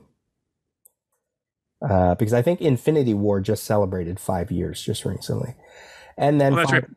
Because a lot of the Marvel movies came out around Comic Book Day and Comic Book Day, which was in May. Yeah. And then I seem to be stopping 10 years. 2013, early April was Super Show 2013. So that's the last thing I have there. Wow. Yeah. So fun little trip down CGS history. Was that the final Super Show? Yes. Yeah. So it has been 10 years. Right, because we did 2008, then we waited for the 2011, so 2010, so we could time it with the 5th year anniversary. and 2011, and then 2013. Yeah. I really like the first couple special episodes where we did them in Golden Eagle. Oh, that was 100 and 200 and 300. Yeah. Yeah. That was a lot of fun. Okay. Do we want to talk some X-Men? Yeah. So we decided, this was Brian's idea. He wanted to read the first appearance of Gambit, Uncanny X-Men 266. So then we were like, well, let's read some more. And so we threw in the first appearance of Jubilee, Uncanny X-Men 244. We were going to do Psylocke, and as I was looking at it, I was like, she's kind of a weird one because she shows up in Captain Britain just as Betsy Braddock, but then she becomes Psylocke in one of those New Mutants annuals. But then she becomes the Psylocke that we really know, like later in an Uncanny X-Men issue. Mm-hmm. So I said, let's read the first appearance of Rogue, Avengers Annual number 10. And I had no idea. I never read any of this. These are all brand new for me. Never. Really? You didn't read any of the X-Men? No, I was out of the X-Men. That's actually a talking point when we get to the Marc Silverstri stuff. I was out of comics between 88 and 91, or 88 and 90. So right before the Fall of Mutants, until X-Men, Jim Lee X-Men 1. Like I missed that entire run of Uncanny. And then when, of course, got back in when everybody was getting into all of it. That's when I first got in, was X-Men 1 with Jim Lee's run. And then I went backwards a little bit. Remind me again, when did Avengers 10 come out? Was that in 81? Mm-hmm. Okay. Yes, that is correct. All right. I'm actually glad I picked the Rogue thing because after reading all 3 issues, it's so weird, or maybe not because it is Claremont, how there were echoes of Rogue's first appearance and what she does to Carol Danvers that shows up in the story for the first appearance of Jubilee. Yeah. And in Gambit, because Mystique shows up. I guess the Gambit first appearance must have happened shortly after Destiny died. So there were like these weird echoes through 3 totally unrelated books, more or less, across different years. And I was like, wow, that was, well, I mean, it is Claremont. He never finishes a story, right? He never finishes a subplot. No, he does. But I didn't know that Rogue started out as a villain. I don't think I ever knew that before. Oh, yeah. So that was interesting to find that out. I had heard, I guess, in one of the spotlights at some point, the whole weirdness of the Carol Danvers thing and the birth and that I remember that vaguely. Mm-hmm. The controversial Avengers number 200. That's which I think it mentioned in the editor's boxes in one of these issues. So I didn't know she was a villain when she first started out. That was news to me. Was there, because I never read this Avengers Annual, so he probably like retold part of this story in an issue of X-Men, like, because I remember reading in X-Men, Rogue was a villain and then she wasn't. And so when you said, her first appearance, I'm like, Avengers? What? No, that's got to be an X-Men, because I read that. Because sometime during CGS, I reread X-Men from Giant Size X-Men 1 up to like issue 250 or something, right? I read them all in a row. And so I remember reading that story and being like, yeah. Right. But I don't remember which issue that was, or, issues, whatever. I do remember right around when Storm lost her powers, when she got shot, because they were really going after Rogue at the time. They did touch on some of her origin stuff, because I think the Carol Danvers persona was sort of taking her over again, and she was flip-flopping her accent. And there was a SHIELD agent that knew Carol, and Rogue was like, what do you mean? I'm Carol. And he's like, no, you're flip-flopping. And then that's when Forge went after her with that gun, or Henry Gyrich, I guess, went after her. Mm-hmm. With a gun that Forge had invented. That's what it is. Thank you. And Storm got shot instead of Rogue. And that was right around issues 184, 185, and then that beautiful life-death story in 186 with the Barry Windsor Smith. Yeah. And I think they did tell some of that Carol stuff there. I'm not sure if that's exactly what you're remembering, but those are the X-Men comics that I was really reading, and that's the first time I found out that she even had this thing inside of her, and that's the whole reason why she has certain powers other than her ability to absorb powers. It could be. I thought that Avengers Annual issue, well, first of all, it so speaks to Claremont's appreciation of female characters at the time and wanting to develop them, and it almost feels like I'm going to write this story because that Avengers 200 story, even though it's drawn by Perez, he's like, that's trash. What happened to her is trash. Like, we need to fix that. There's been a lot of outcry from the female members of the active fandom about that. Yeah. It was basically the Avengers were standing by and allowing a form of rape to take place. She gave birth to her person that was in love with, eventually would be in love with her, and just it was so weird. But I just thought, so it's Claremont, Michael Golden, come on, really great Michael Golden artwork, Armando Gil on inks, Joe Rosen on letters. It's Claremont doing this story because he was writing Ms. Marvel, but then it got canceled, and he was going to introduce Rogue into those issues. So that's how it wound up. Some of those story elements come up into this annual, and I just really loved like the inclusion of Spider-Woman. I thought she was so cool in this issue, and he was writing Spider-Woman too at some point, so he was writing the X-Men, writing Spider-Woman, writing Ms. Marvel, and he's like, all right, I'm just gonna put them all together into a soup. And I thought she came across incredibly well in this story. As she's trying, so Carol Danvers like throws herself, well, she thinks she throws herself off a bridge in California, but actually the Golden Gate. The Golden Gate, thank you. I couldn't remember.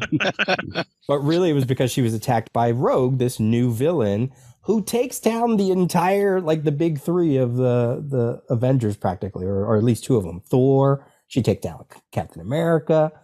Mystique takes down Iron Man. And of course the X-Men get involved. This mysterious, nobody knows who Carol Danvers is until they figure it out that she is, or she was, Ms. Marvel. And then it just becomes sort of a big fight book between the Avengers and the Brotherhood of Evil Mutants at the time, with Mystique and Avalanche and Pyro and Destiny and Blob. And Michael Golden artwork, awesome. Spider-Woman, awesome. And early Rogue, kind of cool. Yeah. My knowledge of the X-Men is limited at best.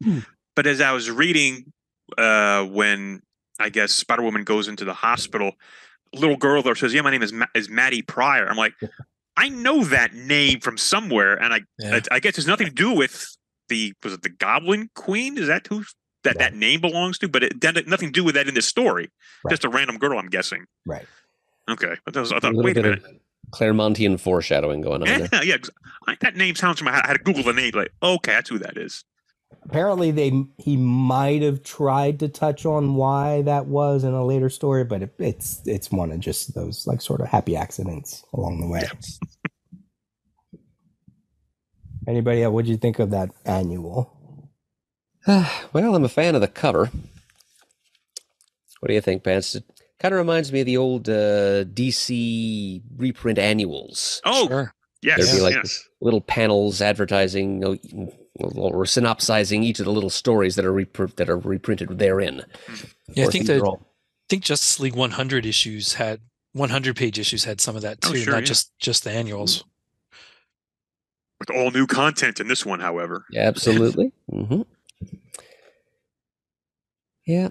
And Rogue, well, I mean, this is her first appearance, and she's treated as kind of a heavy here, but kind of generically. I mean, she's like a supernumerary supervillain. Here's just an extra warm body on the Brotherhood who happens to have the power to steal other people's powers. She's a power set and an accent, and she's portrayed as a serious threat, but not much of a personality yet. At least not the one we'll come to know. No, Yeah. no, not until she shows her vulnerability and shows up on the X-Men's doorstep saying, "Help me! I'm a prisoner of my own powers. I'm tired of stringing along with Mystique here. She's a bad influence. I will defect to you if you will help me live a normal life again." See, that's the whole. It's the classic, Marvel tragic flaw that Claremont, I'm sure, had in mind from the start, but we don't really get to see it in this story. She's just kind of a generic villainess. I think what you get is you get some hints that Mystique obviously cares for her more than the other Brotherhood of Evil Mutants, because she totally lets them get captured again. Even her beloved Destiny. Yeah. But she makes a point of saying, Rogue, come on, we got to go. So I thought that was interesting. And this is because this is the Rogue that I remember, the short-haired Rogue before Art Adams got a hold of her and did that crazy hair stuff. And but he also, like he did with a lot of characters, didn't want her to just be from, New York or California. Like, he purposely chose, even though the dialogue is that very generic, stereotypical Southern language, Right. Long I sound comes out as AH, every time. Yeah. And even her thought balloons were like that. Like, does she think in dialect? But I loved when she was tussling with Captain America and she calls him Yankee. I was like, yeah, I guess she would think of Captain America that way, or at least Northerners that way. Yeah. I like that. I actually did kind of like that. Let me just add a quick look on eBay. The comic goes for like around $75 to $80. But when it's slabbed with a higher grade, it goes about $150 there. So. Yeah, I really did. I liked Spider-Woman, and I also, as I was reading this, and she has that bioelectric power zapper thing, whatever she calls it, I was like, oh, is that where Bendis got the power set for Miles Morales? Because doesn't he also have some kind of zap power? For those people who know Miles Morales, I don't remember. Yeah, he has some kind of he's able to Maybe? discharge some electricity or something like that. Anybody else on that issue? Well, I just I'm looking at chapter 3, the top image when they're all in Avengers headquarters complex. I just love old images like that where you see this very overdone lab base round table, just the way classic hero headquarters kind of looked. It's just enjoyable to see it again. I look at every time I look at Michael Golden, and I think there was another issue we read in the past that also had his artwork. You really do. I look at it and I go, yep, there's Mike Mignola, there's Art Adams, there's Pat Broderick, there's everybody that I don't know if they were inspired by him, but it's hard not to see the influence that he had with comics. Well, and I mean, I know there's good art currently and in the last 10, 20 years, but I don't know, there was just something special about this time, the 80s, for art. Because it's still comic book art. Yeah. Yeah. And it's still well done. It just looks fabulous. One more thing on Michael Golden's art and his inspiration, of course, talking to Buzz. Whenever anybody asks, he always gives him a copy of Doctor Strange 55 as an example of just the pinnacle of how to draw a comic. Yep. By Michael Gold. I have 2 copies of that in my collection. I don't know. Some of the. Go ahead. I'm going to walk on dangerous ground. Yeah, right. Buzz, cover your ears. I don't know that this issue is a great example of his artwork. Maybe because of so many pages, and maybe he was pressed for time. But there's some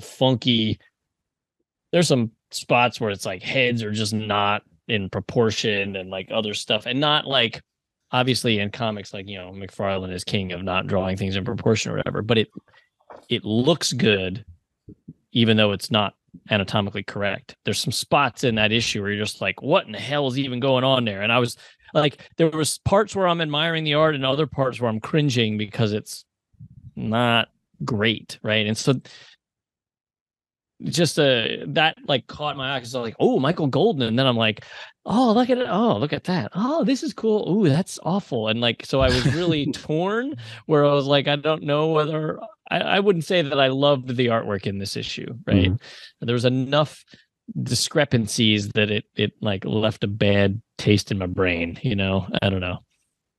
I see that because when Captain America gets totally punked at the beginning of chapter 2, his face looks a little weird. Yeah, it's a little weird. I mean, he's also getting knocked out, but I could see that. I think I love the imperfections as much as I do the really cool stuff. Like that shot of I don't know what page is, like page 30 or whatever. Pyro and Scarlet Witch going at it, and she's changing his fire into some kind of stone beast. You can't really tell what's going on there, but I'm like, that's okay. I like that page. I'm good with that. But then when they're flying away at the end, I love the little epilogue he puts on this, and the Avengers are like, we got to try to do better, especially Scarlet Witch. Like, I'm looking at like the fourth to last panel, and Iron Man is standing up behind Hawkeye, but he looks awfully chunky. He looks thick. I'm like, I can't quite make out what he's doing there, but that's okay. Like leaning on the back of Cap's chair. Yeah, but he's, you know, his little circle thing on his hip is huge. Huge. Yeah, it is. I just like that he gave Carol a better, more definitive ending. And then she would stay with the X-Men for a while until she became binary. So that's like her trajectory. All right, you want to go to Jubilee? Yeah. Jubilee, X-Men 244, Christopher Claremont, Marc Silvestri, Daniel Green on inks, Tom Orzechowski letters, Glynis Wein on colors, or Glynis Oliver. This Marvel app drives me nuts. Oh, it's so bad. It's just, my God. It's so hard. I thought having read the issue, it would show up in like a little history. Nope. And then, like, I got to research it again. You got to go to the whole series, scroll down, whatever. The navigation was definitely designed by a person who does not read comics, because there was no way they would, like, it's so fucking awful. So this is cover dated, looks like May of 1989. I don't know if she was around for that 17. Long. I thought she was more of a 90s thing, but right towards the end of the 80s, early 90s. Yeah. So right on the cusp. Oh, go ahead. What were you going to say? No, I was going to say, Adam, do you know what, like, are you familiar with the X-Men at this time? Well, like you, Peter, the very end of the 80s is kind of a blind spot for me. Yeah. It's a few years before I started reading in 92. So this is like post-Inferno. They're living in the Outback era, right? Because like I said, I totally missed. Yep. The world thinks the X-Men are dead. Right. And it's one of those just random one-off issues that Claremont used to do sometimes, where it takes place entirely in a mall because we get introduced to Jubilee, and then Dazzler, Psylocke, Rogue and Storm, they are getting, I don't know, to bring back the whole Carol thing, Rogue sort of flips out because her Carol personality takes over her again. And Dazzler's whole plan is, well, we need some downtime, so let's go shopping. So they just happen to go into the same mall where Jubilee is. And then the Ghostbusters come. And that's right. Which is so very clearly the Ghostbusters. Yeah. Right. The Mutant Busters, right? Yeah. M Squad. Now, I did not read much X-Men in this era. Were they used often? No. Okay. I don't think they were ever used again after this, actually. Because I thought with the advertisement in the beginning, I'm like, okay. And then I saw them like, ooh, okay, that's Ghostbusters. But Claremont would do that a lot. I mean, the whole Brood, they're nothing more than just the aliens from Ripley's Alien, right? Like it's not strange for him to, what's in the current pop culture vibe, let me see how I can reflect it in the comics, right? So when they showed up, I was like, of course. Of Yeah. course, it's the Yeah, he even mentions they're from New York. Yeah. And Right. they're calling each other doctor and they're scientists. Yeah. Yeah. And just the way the ones explaining on the one page, we're scientists, but when the halls of academia proved too confingly unsatisfying, we turned our energies to our private sector. Like that's totally Ghostbusters. Totally Exactly. Ghostbusters. Yeah. Did you notice on the opening page when they're in, it's like the overview of the mall, there's a store called Harris's. Just No. or Bob No. Harris. Yeah. Right. There's a great, so when she's flipping out because her apartment got redone, right? And she doesn't like it. That's such a funny panel for me because the apartment that they show is the classic like 80s yuppie interior decorating, right? It's any movie that was in the late 80s, like that is what every apartment looked like. And when I wanted my house to look like that so bad, but my parents were so not into like redecorating, we didn't have the money for that, and that wasn't their vibe. And now I look back at it and I go, thank God our house never looked like that. Like, oh my God. You go back and watch these old movies and you're like, oh, it's like so lifeless. Just everything was so stark and geometric, like just triangles for no reason and stuff or whatever. It was just, it was terrible. But man, when I was 13 or whatever, that I wanted that in the worst way. My God. And this is again just like Rogue, like it's Jubilee, but it's not quite Jubilee yet. Yeah. Right? She's not in the classic look that Jim Lee would give her, I guess. I don't know if it was, I think it was Lee, where he really just wanted to design her almost like Robin from Batman and Robin, but The yellow raincoat. right. Yeah. Yep, which would explain why Jubilee and Robin ultimately teamed up in the DC versus Marvel miniseries. Mhm. Yes, which I have 2 pages of with them together. Oh, Nice. Original. Sidebar. Sorry. Now, oddly enough, when they're shopping in the mall, in my head, I hear the music from the Batman animated series Christmas special when Harley and Poison Ivy are shopping. And they're playing kind of Christmas music in the background. I know it has nothing to do with this issue, Nope. but that's what I hear as they're going through shopping. I hear Cyndi Lauper. well, that was funny because so they go to the mall to feel better, and Dazzler's really the ringleader of all of this. So they decide to get haircuts, and the haircuts they get are not better than the haircuts they came in with. I think, like Storm's wild do is much better before the cut, and okay, maybe Psylocke. She gets some waves and some curls.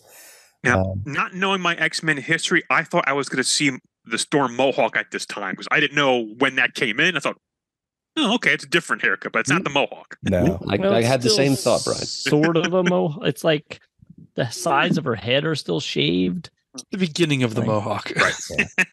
That's like 30, 40 issues before this. Yeah. Yeah. Okay, now let me walk on dangerous ground. So, all right, so I did a little research, right? So you got Marc Silverstri, who first did like the first 3 issues of X-Men versus the Avengers in 1986 and 87. Like that was some of the earlier work. Started with Uncanny X-Men on 218, which I still was reading at the time. And then he would be on the book for about 30 issues, not a straight run, but 30 issues from 218 to 261. So that's a pretty, 1987 to 1990. He's on the book longer than Jim Lee ever was in this Uncanny run, right? Because Jim Lee was actually a fill-in artist for him for a couple issues. And then he only does the run from 267 through 277. Then they give him X-Men #1, and he's doing the artwork, and he's plotting, and he's also plotting Uncanny X-Men. And then by June 1992, he's off to Image, right? So I know that the Silvestri is like a huge, people love the Silvestri run of X-Men. And I look at it and I go, for me, the John Romita, Alan Davis, Art Adams that came before, I look at this and I'm like, I don't think it's bad. Yeah. I like Is this really? You guys really like this run? Okay. This might not be the high point of said run. It's maybe not the best example of it by which to judge the entire body. It's I mean, it's not. Middle. It's not superhero action so much as it is like a cheesy 80s shopping makeover montage, Sure. Okay. I'll give you that point. Yeah. Maybe I got to dig in deeper.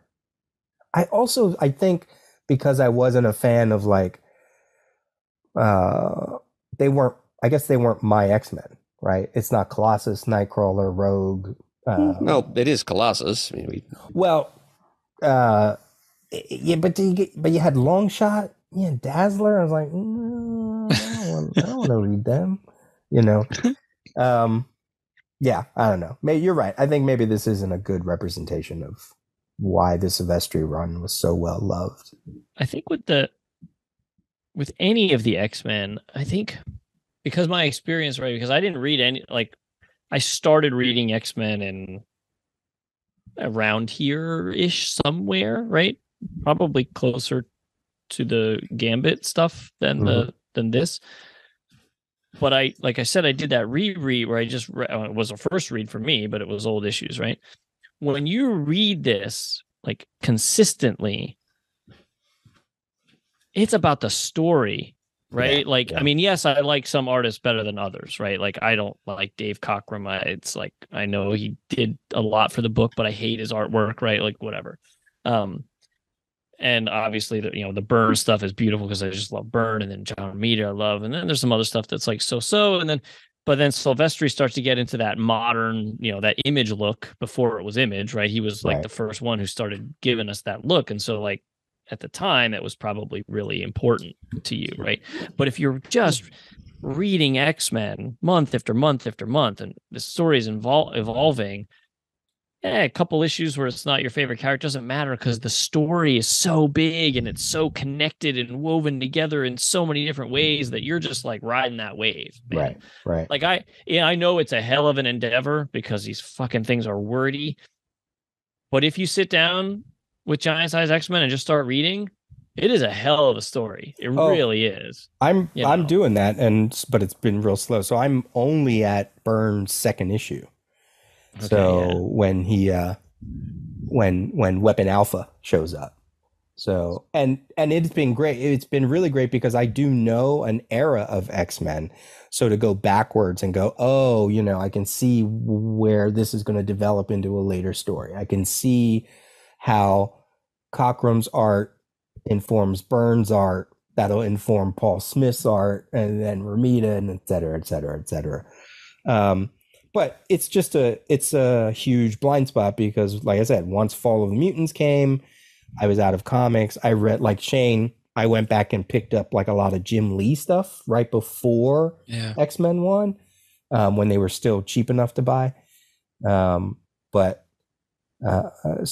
think it's probably my 2023 eyes going, oh, this Silvestri stuff, because those Alan Davis drawn issues are amazing. Those Art Adam issues are amazing. So maybe if I was a kid, and I did read the first ones from Silvestri, but they probably just didn't hit me because I just didn't live with it long enough. But I am curious to get to this because this is the whole reason. This is the whole reason why I went back to Giant Size, because I never read all of the Byrne stuff, never read any of the Paul Smith stuff, and then I was like, and then I have that giant hole from Fall of the Mutants until X-Men #1. So I was like, I got to do it. Also, I want to know what mall. I know it's supposed to be Los Angeles, whatever, Hollywood Mall, or whatever, but like there's a Chippendales in the mall. Yeah. I don't know, that seems a little bit of a stretch. And also, how many security guards? I mean, my God, I've never seen that many rent-a-cops anywhere. Right? It's like a swarm of them. And she's so interesting, Jubilee, because she's not, again, it's prototype Jubilee. Like, she's not so snarky. She still has the short hair. She's got some athletic ability. She is in semi-control of those powers. But, she's not lived in with the X-Men where she can snark off at him and make funny jokes, and then go hug Wolverine. She's not there yet. The value of the comic on eBay in a near mint condition is around $50, and if it's slab, maybe about 100, 110. Wow. Your mileage may vary. Yeah. Between Jubilee herself and, say, the skate rats outside who helped run interference for her while she's fleeing the rent-a-cops, Claremont is demonstrating how little skill he has even in 1989 for writing teen dialogue, and he didn't get better with time. I think that what's so interesting about all three of these books, there's not a lot of fanfare with these first appearances. I mean, other than Rogue, being able to handle herself with the Avengers, Jubilee becomes sort of a background story. Like, she gets fascinated by these four very strong people that she sees, then she decides to go chase after them and follow them, and I don't know what happens after this issue. But even the same thing with Gambit, like, he only meets one other person, Storm, and she's a kid at the time, right? And you get to see his powers, but it's not, in the grand scheme of like comic book writing, it's not a story that is up there on anybody's list. It's just the first appearance of Gambit, and he just happens to be in this random story between this conflict between the Shadow King and Storm, and that's really it. Because he also, like, his language, his dialogue is not quite what it will be. Yeah. And his powers they're the same, but yet differently depicted. He doesn't have his playing cards, right? Yep.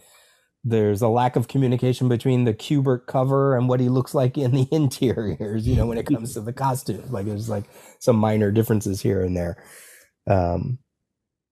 So this is Uncanny X-Men 266, Claremont again, of course. Oh, hold on. Yeah. I just want to go back real quick because I just was looking through the app.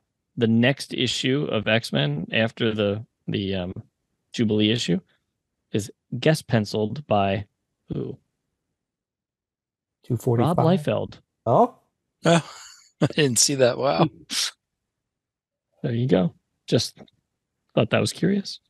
it really does goes like I said, Jim Lee was Marc Silvestri's fill-in artist. Jim Lee, right? Yeah. And now same thing with Rob Liefeld, and where was, I guess, Eric Larson was often the fill-in for Todd McFarlane. Like, yeah, of course these artists then went off and did their own thing because Marvel was like, get them on books. And they were probably scrambling to draw all these things. It's like, yeah, no wonder they left you. So Uncanny X-Men 266, Claremont, Mike Collins, Joseph Rubinstein. There's the cover. Yep, the aforementioned Kubert cover. Notice we got Gambit up here in the corner box already. Yep. So they're making an event out of his first appearance here anyway. Now, this issue came out in 1990. I was not reading X-Men really yet. I can't even remember when X-Men 1 came out. But 2 years later-ish, 1992, maybe 3, I was really getting a bug up my butt to get this issue. And I was calling any comic book store that I could find in the phone book because no real internet here. And I found a store in Bloomsburg, Pennsylvania that had it. They said they'd hold it. I drove 2 hours from my house up north, went to the comic store, picked up this book, and drove back home. Wow. Do you know what you paid for it at the time? I want to say, I was trying to think about that. It couldn't have been more than like $20, $25, if that. I don't even know if that's a realistic price at that time. Okay. It wasn't much because I didn't have much money. I had a job, but I wasn't, rolling in it. So it couldn't have been too much, but it was more than just your average book would have cost. Okay. I mean, heck, this was $1 book. Yeah. But a couple years later, he had become a popular enough character that it was more expensive. Yeah, it seems to be, of the 3 books we've talked about, like the most expensive in the back issue market right now. Like a near mint book is close to $100, and if it's great at near mint, it's like upwards of $300. Jeez. So wow. Jeez. I paid $12 for mine back in 1993. Just fished it out of the long boxes at Pagoda Comics.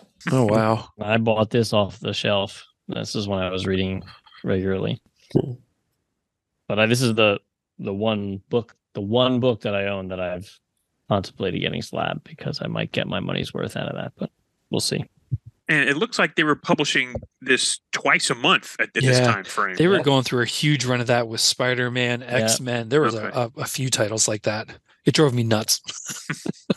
But that's why the artwork in this issue kind of sucks because it's just a fill-in, and quite frankly, it's not good. No, it's such a bummer when it's like the first appearance, and I remember it like, oh, Gambit came out in Jim Lee's run, and I was all excited to read this, and then you open it up, you're like, womp womp. Oh no, keep reading to get to the next issue when Jim Lee draws Gambit, but not in this one. Yeah, sucker. Yeah, I don't mind the pencil so much, but the colors kind of suck. Brad Vancata, colorist. Sorry, Pants. Good.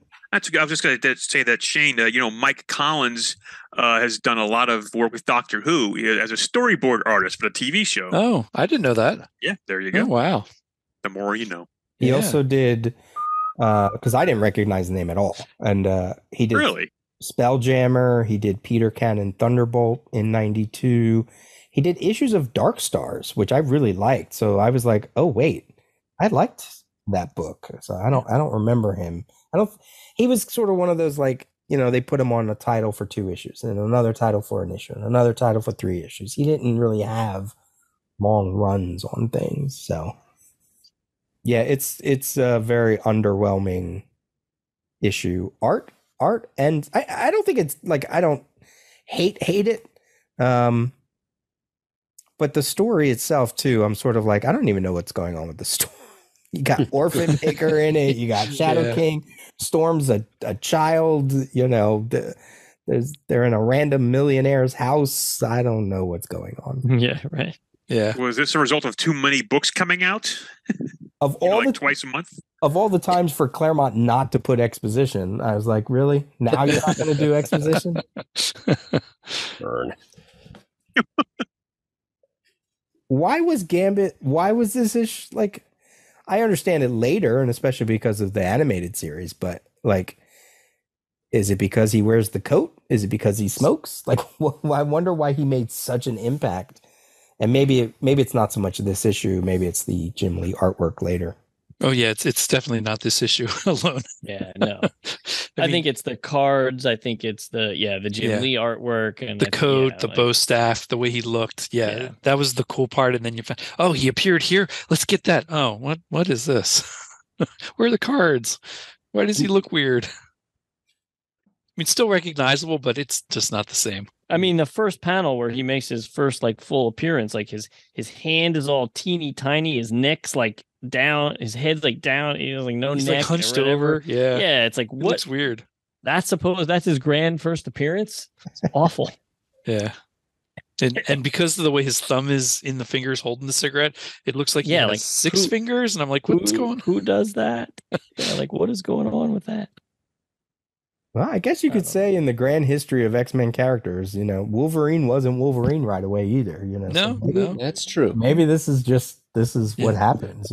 Like you said before about, reading the long X-Men story. People back then latch on to certain characters, and certain characters get popular, and because think of Psylocke. Most people know Psylocke because of the X-Men, Jim Lee, the Asian version. Yep. But it took a long while for her to get that way, and I can't imagine she was anybody's favorite prior to that. Now we'll get 5 million emails. She was my favorite. But she was Danny O'Brien's favorite. Which version? That's right. I think the pre version. Yeah, this was a strange issue. It was very strange. I didn't know what to make of it, and again, I'm unfamiliar with this era, and he's ramping up his powers. Part of it comes from his eyes. And it's green. Yeah, that's a new twist. So, just like Rogue, just like Jubilee, they're prototypes, and they'll become what we know later. Well, it's a good question, right? Like, does the character Claremont wrote this new character into the story and gave him some minor descriptions and powers or whatever, right? But then as the issues go on, like, is Jim Lee the one who made Gambit be the Gambit that we know? Did he give him the playing cards? Did he say, "Oh, Chris, I got this idea. I'm just draw these playing cards"? Or, I don't know. Maybe Claremont in issue 2 or 3 says, "Oh, hey, make him throw cards. That's cooler," right? I don't know who came up with them, and the same with Jubilee. Like, after she's around for a couple issues and the artist starts to get a feel for her and puts that coat on her or whatever, like, does that, like, so who really makes those characters? Is it a combination, a slow buildup of the characterization that we read about, or is it the artist putting their spin on it? Or is it a combination? Like, you'd have to know each story because each one is different, I'm sure. But it with Gambit in particular, like you said, Shane, it's like, the Jim Lee issues, man, he was freaking cool. Yeah, he was really cool. We barely had a chance for him to be written cool. It was mostly just he looked cool. Yeah.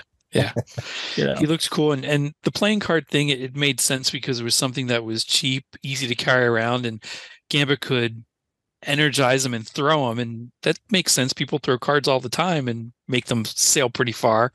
So it all kind of makes sense and looks really cool. But he looks cooler than what he's written in a lot of ways. Yeah, Claremont does attempt to give him that whole charm aspect to it. Mm-hmm. I even half wondered if it was a power in this first exactly issue, right? Yeah, did you get that, Adam? Yes, it's kind of hinted that he's like, his web of words that he's weaving is like a psionic ability, like to influence other people or lull them into unawareness. But that was never pursued further or developed further. Right. It's just figured the kinetic charging was enough. Yeah, just and reading this issue, seeing it, I don't hear the mes amis kind of voice come through. And to your point, Brian, I mean, Cockrum loved Nightcrawler, and then Byrne got on the book and he said, "I like Wolverine," because they were both Canadian, and that's what the character he wanted to focus on. So I think there's truth in that. I don't know how anybody could not like Nightcrawler. He's just awesome. I still have total little sidebar. There was that Marvel Collector Club or something back in the early 2000s, I want to say, where they were making statues and they were fairly inexpensive, like $50 for something. And there was a Spider-Man one first, and then I can't remember what the second one was, or if Nightcrawler was the second one, but it's a great pose. It's inside of a case, so I'd get it out. It's Nightcrawler on a round X base, and he's kind of hunched over with some pink cloud coming out around, and he just looks cool. And it's just a dynamic little statue, but it was only $50 when I bought it. It's just cool. I've always loved it. And that didn't last long. They got gobbled up by some other company, and hardly any more were produced. Love it or hate it, it's still fun to go back because this really is like the heyday of what I loved about comics. The 80s, the art, the stories, the thought balloons, the way they were produced. Yeah. And the price doesn't hurt either, but that's subset to this. I just still love going in with a $20 bill and getting 20 books. There is one funny panel in this that it's ridiculous. So they're making their escape and they're like parachuting down and they're going over the airplane graveyard, and like the planes are all piled like on top of each other. It's like, that's not how that works. Like, how are they getting on top of each other? Like, they're not dropping planes out of the sky on top of other planes. Like, it caught my eye. I was like, what? I mean, I'm sure when I read this, I didn't think about that at the time, but now as an adult, it's like, come on, man. Somebody drew that. Like, they drew planes on top of planes on top of planes. All right. Well, that's our trip through some sort of uneventful X-Men first appearance. Except for I think the annual probably had more weight than maybe the other two. But just go to the first page. If you have the Marvel app, just go to the first page of the next issue of X-Men, and it's like, boom, look at the beautiful artwork. Oh, my God. Very and different. You see Gambit, and you're like, yeah. Immediately, he's 10 times cooler. Like, just instantaneously, he's so much cooler. And he's throwing cards. in Oh that yeah, next Lang, issue. look at that. He sure is. So you're like, okay, well, again, was that? I think this is like, it says it lists Portasio, Lee, and it looks like more Portasio than Jim Lee. So I don't know who's actually penciling this issue, but Yeah, even that page where he first throws the card, it's got that whole arc of the energy going through for the swing motion that he has. yeah. That certainly starts the cool So factor. it only He's spinning took his bow two staff. issues. Yep, it only took 2 issues until they like defined how that character would look. Like his energy, like you said, Shane, is always in that like arc, right? Yep. And then the card flying off of it at the end, like that's so Homage Studios there got it right on their first try, you know. That's And just in case anybody, I'm sure people might, be out there going, well, actually, it's not Gambit's first appearance. Technically, yes, Uncanny X-Men Annual 14 came out weeks before this issue, but the story takes place after this issue. Apparently, there was some kind of publishing screw up, and this is technically Gambit's first appearance because it's the first time Storm meets him. It's the first time the X-Men meet him, we as readers, but there was an annual that came out previous to this where he already knew the X-Men, and so. All right, anything else for the good of the group? Pants, just that I want to keep reading X-Men now. No, I'm good. Thanks for joining us this episode. Yeah. Well, thanks for helping out. No, looking forward to it. It'll be fun. Mm-hmm. You say that now. It'll be fun. Hello, Ship. I'm not. You know I'm not the most positive thinking person in the world, and I'm thinking this is gonna be fun. And yeah, we'll do some sort of something. If at very least a time lapse video. At the very least. A good time will be had by all. Play some yakety sax over it. Oh yes.